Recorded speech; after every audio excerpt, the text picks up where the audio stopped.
This section, though, it is the true climax of the song. This part is great. Like this is a great section. I want to talk very briefly about the music. So musically, we just have rhythm guitar playing at the beginning, which is unique. It's actually a unique way to start this section, having just vocals and rhythm guitar here.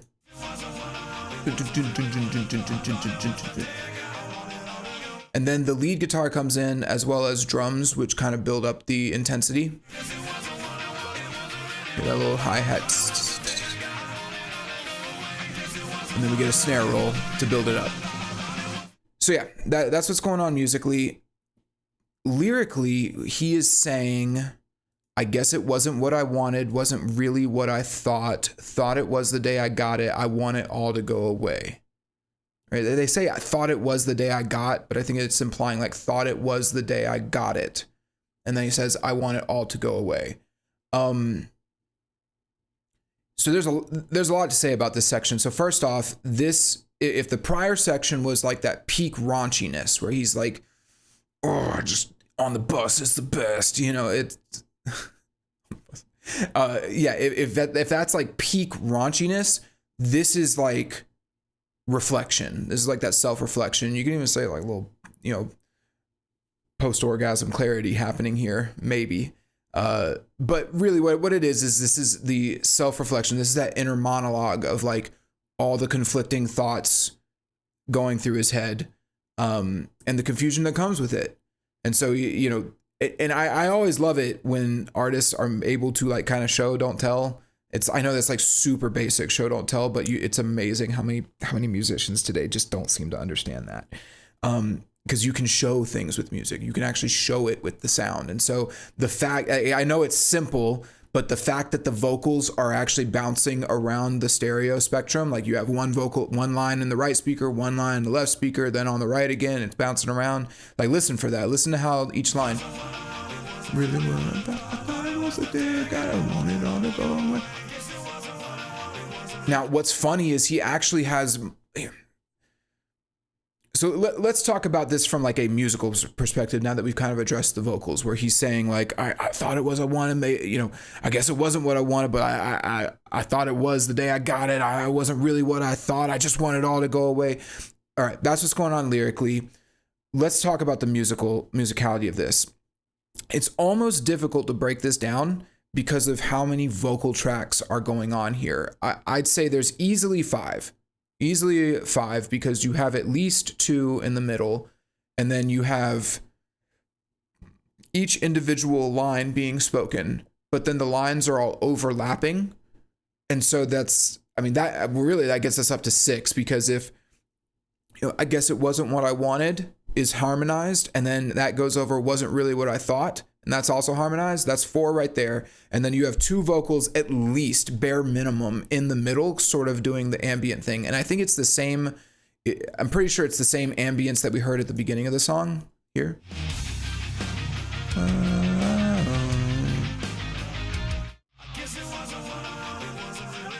Yeah. It's the same. So if we listen back here,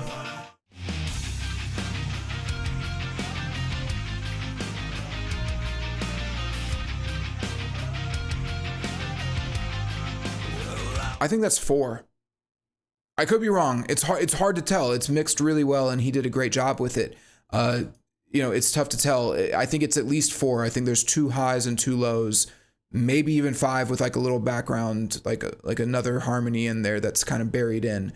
The point being is that this is not a simple section. There was a lot of effort and care put into this.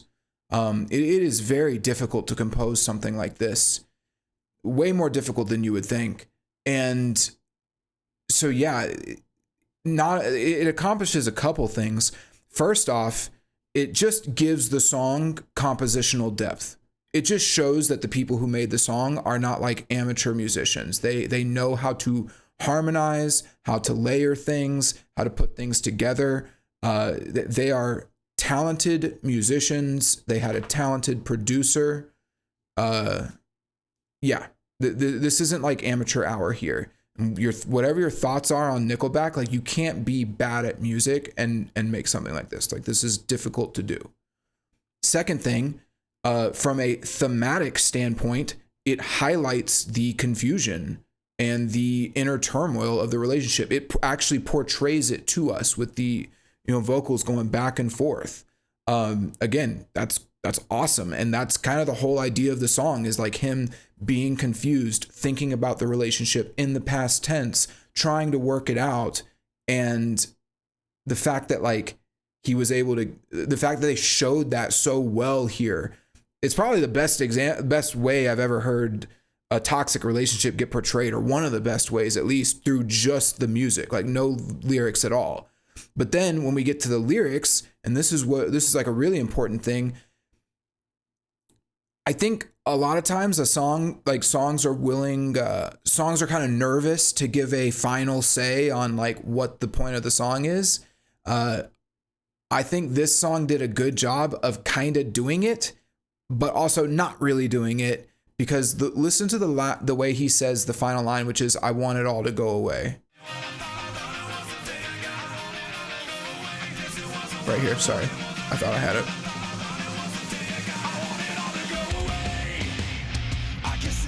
So the way I interpret that, now maybe I'm wrong. Again, you could interpret it many ways, but the fact that he does end it with, "I want it all to go away," means, I think it implies that he is sort of done with the relationship. He wants to move past it. I want this turmoil and this confusion and chaos to go away. So by doing that, from a lyrical and like a story standpoint, it gives us kind of a potential resolution to the song. How I mentioned, like Sting said, the bridge is therapy. It recontextualizes the song. In this case, he's saying very clearly with that last, "I want it all to go away." It's like, that's the final say that we really get from him, is like, he's done with it. Pretty cool. He didn't have to do that, and they could have just left it confusing, but I think that, and with the way that it's implemented into the song, it's not like final, right? It's not like that's what he's saying. He's saying, don't get into a toxic relationship, they're bad. It's not really that serious, but it also, again, like a song can be fun and it can not take itself too seriously, but it could still be deep and like have meaning and have a full, complete story. And so to me, like that final, "I want it all to go away," gives us a little bit of like narrative closure on the song, which is cool. Like, it's okay for a song to actually have like an ending and a point that you're supposed to take away from it. Not everything needs to be floating in the sea of interpretation and like undecipherable and shit like that. Like, you can just say like, "Yeah, I kind of regret the relationship. I want it all to go away." And that's fine. He could have also said like he could have said, "I want it all to go away, but I want you back." He could have said something like that too, and it would be just as valid. Like, it's like, basically the idea is having a conclusion. That's essentially what I'm saying. It's nice to have a conclusion to the song, or at least you can interpret a conclusion to it, at least. So yeah, this section overall, fantastic. I mean, this is like grade A shit. I mean, seriously, this is above average work from Nickelback, and I don't think most people have heard this song, but it's, the first time I heard this section, I was at the gym, and I just was like, "Yo, like, what are they doing? Like, what the hell? Like, this is cool. Like, this is really cool." And I'm a sucker for these types of like vocal harmony types of things, because they're tough. I mean, it's not easy to do. And it's not easy to do well. But yeah.